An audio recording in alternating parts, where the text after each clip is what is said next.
Labour Party caretaker chairperson Nenadi Usman has summoned Julius Abure to face a disciplinary panel over allegations of corruption, fund misappropriation, and anti-party activities. Usman accused Abure of illegally continuing to pose as national chairman and running the party for personal gain. A disciplinary committee, led by Senator Ireti Kingibe, has been given 21 days to investigate and recommend sanctions. The crisis deepens amid leadership disputes, with both Usman's and Abure's factions citing the April 4th Supreme Court ruling to justify their claims. Usman has warned Abure to cease claiming LP leadership within 48 hours or face action. Men of the press. And of course, the esteemed global members of the Obedient family and the Labour Party Nigeria will bring you special greetings from Labour Party, the beacon and face of the new Nigeria we want. Let me start by commending you all, members and leaders of our great party, for your tireless efforts in advancing democratic ideals and the vision of the limitless possibilities of a new Nigeria. Today we address you on the true state of the Labour Party and lay bare the facts, the law, and the resolute actions we are taking to reposition the party in line with the values of transparency, accountability, discipline, and internal democracy. As a party, our journey has been marked by both progress and challenges. Today, we are compelled to speak out not in anger, but in responsibility. We commend the Nigerian judiciary and welcome the recent Supreme Court judgment that removed Barrister Julius Abure as the national chairman of the Labour Party. We honor our dedicated members nationwide who have remained steadfast despite the turbulence. Yet, we must confront with courage and clarity the divisive actions and manipulative tactics of Barrister Abure and his associates. They are actions that threaten the unity, integrity, and public image of our party. In light of Mr. Abure's continued impersonation and misrepresentation of the office of the national chairman, the National Executive Council, NEC, in session, has reached a hard but necessary decision. We can no longer stand by while the values we hold dear, transparency, discipline, and democratic accountability, are undermined from within. This press conference is convened to address the growing concern over the misconduct and internal rascality plaguing our party. At a time when Nigerians are yearning for credible leadership and they see the Labour Party as a beacon of hope, it is regrettable that we must battle internal sabotage from those who should know better. Let me be clear. When others descend into rascality, we must rise with discipline. When they go low, we go high. Yes. Because our party must reflect the Nigeria we want to build. Yes. It has become evident that Mr. Abure does not have the best interests of the Labour Party at heart. Rather than unify the party, he undermines it. Rather than attract credible Nigerians to come and join, he alienates them. Instead of advancing our collective vision, he pursues narrow personal ambitions. Most painfully, he targets those who have brought credibility and national visibility to our party. His Excellency Mr. Peter Obi and Governor Alex Otti. They represent the aspirations of a new Nigeria. Governor Otti stands out today as one of the most effective and respected governors in the country. These men have sacrificed not for personal gain, but to give the Labour Party and Nigeria a real shot at transformation. What they demand is simple: a party that is transparent, democratic, and accountable. Instead of embracing this vision, Mr. Abure chooses confrontation and chaos. We say today, this must stop. For the sake of the Labour Party, for the sake of democracy, and for the sake of Nigeria's future.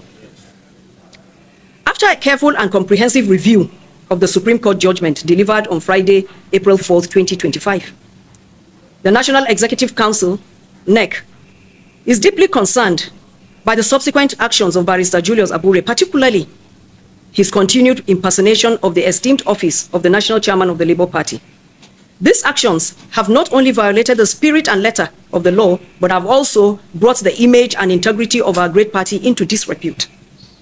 In the exercise of its constitutional mandate and in strict accordance with the disciplinary provisions of the Labour Party Constitution 2019 as amended, the NEC in session hereby announces the commencement of disciplinary actions against Mr. Abure. These actions have started with the constitution of a special investigative committee to review the actions of Mr. Abure as it affects the image and integrity of the party. In line with due process and the party constitution, NEC gives Mr. Abure 48 hours notice to show why disciplinary actions should not be taken against him for his numerous acts of gross misconduct against the party. The formal notice of disciplinary action will be sent to the last known address of Mr. Julius Abure. Mr. Abure is hereby warned to desist from parading himself as the national chairman of the Labour Party or impersonating the office in any form. The apex court of the land has clearly and finally nullified his claim to leadership, and his tenure has long expired by the passage of time. His continuing acts of reckless denigration of party leadership and open war against the party is unwarranted. Rather than drag the image of the party further into disrepute, Mr. Abure is advised to deploy his time and attention to addressing the numerous allegations of corruption, forgery, perjury, and criminal conspiracies pending against him. The NEC of the Labour Party has passed a resounding vote of confidence on His Excellency Mr. Peter Gregory Obi, national leader of the Labour Party and the 2023 presidential candidate. The leadership of the Nigerian Labour Congress under the President, Mr. Joe Ajero, and the Trade Union Congress, and all the members of the Labour Party caucus in the National Assembly, and various states houses of assembly. You continue to stand for truth, integrity, and the values that define the Labour Party. We appreciate your commitment to the mission of saving Nigeria through a Labour Party government come 2027 by the grace of God. Similarly, we extend a resounding vote of confidence on His Excellency Dr. Alex Otti for his exemplary leadership and unwavering loyalty to the vision of the Labour Party. It is important to make clear that Mr. Abure and his expired National Working Committee lack the legal or moral authority to even speak of taking any disciplinary action against Dr. Alex Otti, the governor of Abia State, or any member of the Labour Party for that matter. We therefore urge Dr. Alex Otti, and indeed all members of the Labour Party, to kindly disregard Mr. Abure's ignorance and orchestrated disillusionment. Accordingly, on behalf of the leadership of the members of the Labour Party globally, we tender an unreserved apology to both His Excellency Mr. Peter Obi and His Excellency Governor Otti for the uncouth and irresponsible remarks previously made by the suspended or removed by the former chairman, Barrister Abure. Ladies and gentlemen, there is no doubt that the recent Supreme Court decision has answered all questions and cleared all doubts about the leadership of the Labour Party. But for the avoidance of doubt and benefit of some well-meaning Nigerians who may still be deceived by Mr. Abure's endless media theatricals, may I chronicle the facts on the Labour Party leadership tussle that has now been laid to rest by the Supreme Court judgment of April 4th, 2025. On June 9th, 2023, Barrister Julius Abure was allowed to lead the Labour Party NWC for a transitional one-year period post-2023 elections based on mediation and reconciliation with a clear mandate to conduct congresses from ward to national level. March 2024, instead of following due process, Abure convened a national convention without the ward, local government or state congresses, without INEC supervision, contrary to the provisions of Section 223 of the 1999 Constitution of the Federal Republic of Nigeria as amended, the Labour Party Constitution, and INEC regulations and guidelines for political parties. June 8th, 2024, INEC formally communicated to Mr. Abure that his tenure had expired. You may even have remembered that INEC excluded Mr. Abure from National Party chairman meetings on 2 occasions, recognizing and emphasizing that his tenure had elapsed or had lapsed. During the 2024 Ondo governorship election, INEC rejected Labour Party agent list submitted under Abure. Abure then sued INEC to compel recognition, a legal battle he lost. The Federal High Court erroneously ruled in Abure's favor, prompting a misleading INEC portal entry, which you can check, or for those who had checked before would see, when the name Barrister Julius Abure is stated on the portal of the INEC portal, you will notice that in brackets, by court order is written there, while for other parties, for all other political parties, election by election is written there. On September 4th, 2025, Labour Party stakeholders, including elected officials and statutory NEC members, met in Umuahia, Abia State, and constituted a 29-member National Caretaker Committee led by my humble self, Senator Nenadi Usman, as chairman, and Senator Darlington Wokocha as the secretary. The committee was mandated to manage the affairs of the party and conduct full congresses from ward to the national convention. The Labour Party National Caretaker Committee, led by myself, applied then to join the suit. And after appealing the erroneous Federal High Court decision, the Court of Appeal upheld Abure's claim in November 2024. The Labour Party Caretaker Committee then appealed the judgment of the Court of Appeal to the Supreme Court. The Supreme Court on the 4th of April 2025 delivered a final and a binding judgment. It upheld the appeal by Senator Nenadi's caretaker committee, Senator Nenadi's led caretaker committee, beg your pardon, and it dismissed Abure's cross appeal. It set aside the decisions of the lower courts recognizing Abure. It warned that party leaders should humbly vacate their office at the end of their tenures. Honorable Justice John Ian Okoro specifically declared the decisions of the trial court and the court below, recognizing Julius Abure as the national chairman of the first respondent, are hereby set aside. Investigations have revealed that Abure illegally issued state executive committee letters every 3 months in breach of the Labour Party's constitutional provisions, which means chairmen all over the federation, in every state of the federation, are given appointment letters every 3 months.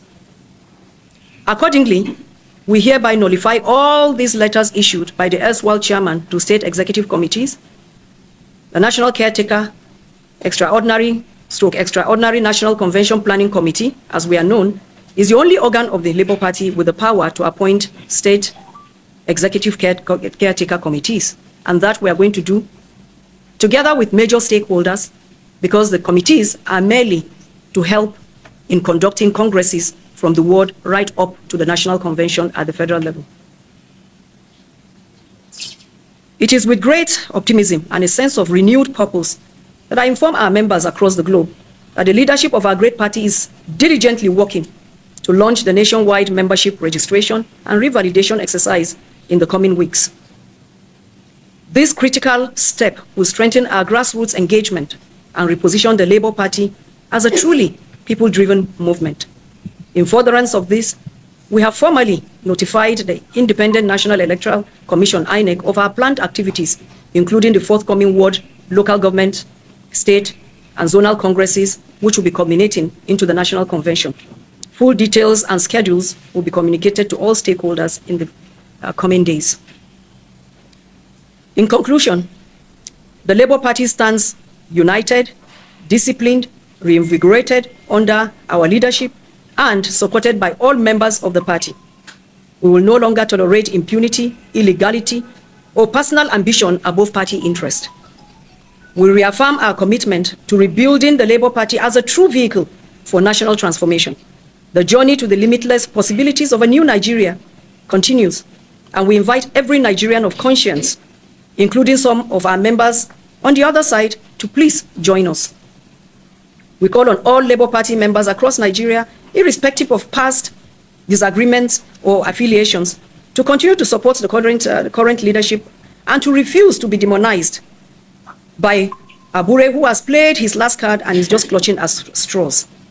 The Labour Party is your home. It is our home. And we need every hand on deck to build the party of our dreams. As I said the other time when I spoke, after the Supreme Court judgment at the Hilton when we had a press briefing, I said, in this matter, there is no victor, no vanquished.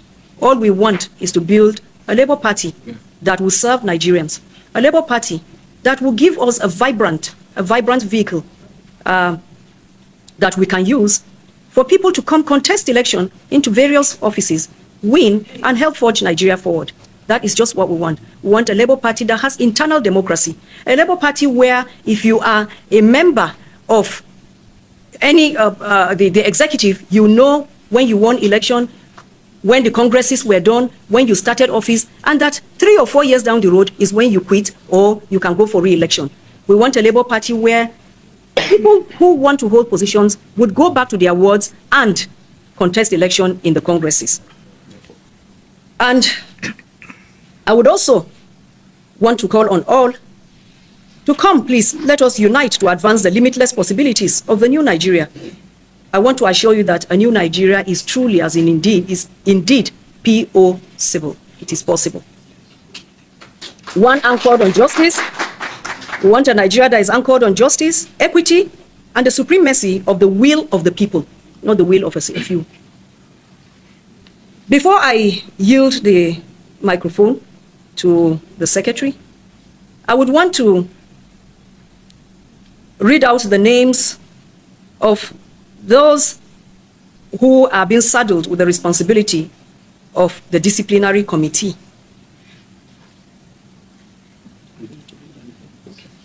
I was taught I didn't have to read everything, but I think I should. So, pursuant to the powers vested in the National Executive Council under Article 19 of the Labour Party Constitution 1999, as amended, and in response to grave allegations bordering on corruption, financial misappropriation, and anti-party activities leveled against the erstwhile national chairman, Barrister Julius Abure, the leadership of the party hereby constitutes a disciplinary committee to thoroughly investigate the said matters and recommend appropriate disciplinary measures. The composition. Number 1, Senator Ireti Kingibe, the chairman. 2, High Chief Peter Ame, secretary, member. Honorable Okejo Onuaka Lucy, member. Ibrahim Abdul Karim, member. Mrs. Maria Lebeke, who was a one-time acting chairman, national chairman of the Labour Party, is also a member. Terms of reference. The committee is hereby mandated to 1, investigate all allegations of corruption, financial misappropriation, abuse of office, and anti-party activities leveled against Barrister Julius Abure during his tenure as national chairman. 2, examine all available evidence and summon any individual or individuals deemed relevant to the investigation. Ensure compliance with due process and fair hearing as provided under the Labour Party Constitution. Recommend appropriate disciplinary actions in accordance with Article 19 of the Labour Party Constitution and any other relevant extant laws. Lastly, submit a comprehensive report of findings and recommendations to the National Executive Council within 21 days of this memo. The committee is enjoined to carry out its assignment with utmost diligence, impartiality, and fidelity to the party's core values of transparency, accountability, and internal democracy. A new Nigeria is possible. Long live Labour Party. Long live the Federal Republic of Nigeria. Thank you very much. Forgive us, but we had so many other issues to contend with. This was not the place we intended to use, but the place we wanted to use after we had been given the go-ahead. Later, it turned out, I think they did maybe a double booking, I don't know, but we lost it, and there was nothing we could do about it. So this was just what we could get last minute. So please, forgive us. Just like our brother said, we came late, we should have apologized. We are indeed very sorry. Thank you. So please, continue, answer whichever one. Question? Yes, sir. What's your name? Okay, my name is Dan Roland. Newspaper or what? Okay. To our environment and space. We never bothered, we relied on the judicial process as well. Since the lower court had already initiated him into becoming the chairman of the party. Now, INEC clearly stated there that he came through the court, which means for any reason that he's been removed through the court, he should still be a gentleman and still display that discipline. Thank God that he said that he's a lawyer, and I wonder why a lawyer that understands the strength of judiciary. That is his stuff. That is the field where he should play. He should understand the interpretation of every bit of what the judiciary has said. And his name, he should take it that, yes, since they said that, no, I'm no more qualified to be there because the two lower courts have been quashed. Therefore, the thing that should be there, because the environment cannot be left in the vacuum. So, the names that should feature in the right senses should be the NCC, which came up through the effort and strength and consultation of the entire NEC. Because in simple mathematics, if you check the NEC today, what constitutes the NEC? This particular question answer I'm giving will address some of the issues that some other people raised. In the NEC, you have the NCC, you have the TUC, you have the governor and the deputy. Then eventually the National Working Committee, the chairman, can feature so that he'll be feeding back the National Working Committee with the necessary information at the end of the, because the NEC is one of the organs that is very strong after the National Convention. Now, looking at it, if at all the National Working Committee is being disqualified, you now rely on the strength of the NEC. So who and who now remains in that NEC that is still in this other side of the argument? The TUC, the NLC, the executive governor, the deputy. If at all at the end of the day, they are 9 in number, and at the end of the day, the National Working Committee, the chairman, and maybe the secretary is being removed, and this other 9 is remaining 7, which where in the simple arithmetic of osmosis, where the stronger concentration now withdraws the weaker concentration, it's a simple analysis that you will understand this is where the strength of the party and this is where the strength of the operation should rely. And that's exactly what has answered. He said, Jude asked, can the NEC now constitute, NCC now constitute NEC? It cannot constitute that. Rather, the NEC, being the part of the organ that strengthens the party, can now say, these people, because you can't operate in a vacuum, these people now are the people that should run the party because you cannot leave the environment in a vacuum. And I think they reserve that right. Where you have the governor, because that is what our constitution says. If at the end of the day we never had any governor or any deputy governor, that's a different thing. We have a governor, we have the deputy, that is 2. We have the NLC, statutorily. We have the TUC, statutorily. And all of them are here. And apart from that, what makes every party strong are the elected members in our own political structure. When you look at, you can see the senators here, you can see the members of House of Rep here, and these are people, the decision makers in every party, whether you call it APC and PDP, their NEC and the other organs of the government has these people in that fold. Will that of the Labour Party be a different thing? No, it cannot. So since the strength of the elected people are here, the governor and the deputy is here, that forms a larger stakeholder with the TUC and NLC. So somebody saying, oh, Abure this and Abure that, what makes him strong and formidable? All those ingredients are not there. Let's not start playing politics. Politics is not rascality. These are two different things. And there should be a reasonable minimum in every setting we find ourselves in the society. And one of it is that we must have a standard we have set across board. Whether it's APC, PDP, Labour Party, or whatever, there should be an irreducible minimum. And the irreducible minimum which we want to entrench is that there must be a party discipline. He keeps saying, oh, you should now rely on, that the court said that you should now fall back on the party to decide. Even at that, when he has been disqualified, he has no grip on the NEC again, which is the next stronger organ apart from the National Convention. And the larger number of people in that NEC are saying, don't rule us, don't be our chairman. We want this particular group of people to now function in this capacity. And you cannot in any way, I have to say this, the press, because I want you people to still be making this argument constructively. There is no way he can evolve himself. Because telling him as a chairman, God forbid, to remain there and still organize the congresses and convention, then when he gets to his level, the other point, he will now produce himself as a chairman. Where can that happen? NCC will organize congresses from the world to the local government, to the state, and national convention. Myself, Senator Nenadi, cannot in any way feature and function as chairman and secretary at the end of the day. That is the way it ought to be. You have to remove yourself completely and now organize a transparent election for your people. And that is the way it ought to be. So I think that has really answered most of the questions. Sorry, you mentioned Chooks about punctuality. It's not our fault. We were still weighing and gauging most of the press people have they arrived, and because this is a press conference, everything relies on the press. As far as this meeting is concerned, it's more or less interaction with the press and the Labour Party. So we were waiting for almost all of you, and when we got the information that almost all the press people are here, we dashed down because we have a lot of respect for the men of fourth extent of the realm. Now, he said, what is INEC doing about uploading? What we have here in this hall today is Labour Party, and we have the press. INEC is a different institution. Bureaucracy is there. There must be a process they have to pass. We have done our own bit by going to them to tell them there is a court order, there is a judgment. We have presented it to them, and we know that it's not something that you just boil, just cook it and eat it immediately. They have different departments that will look into those things. The legal department will look into it, other departments will look. That's why they have all these departments. And at the end of the day, we're very patient. We're very patient, and we know that they're going to do the right thing.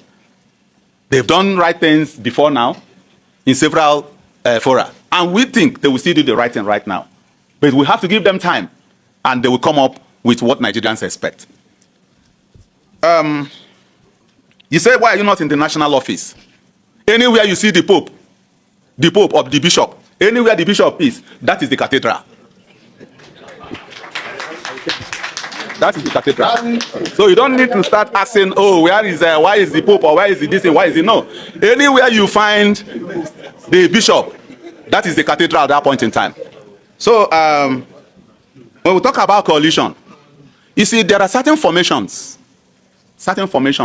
like this kind of thing you are saying now, coalition. In the last 1 or 2 years, it never came up. That means certain processes are unfolding. And you need to take your time to study things that will benefit not individuals, that will benefit the collective interest of all Nigerians. If the Labour Party at the end of the day weighs it and see that, yes, what will benefit in dying Nigeria is coalition, why wouldn't Labour Party join? But if they weigh it and say, no, this will not benefit the entire interest of Nigerians, we remain because we are big enough to drive any process. So I think that is what we have to say for that.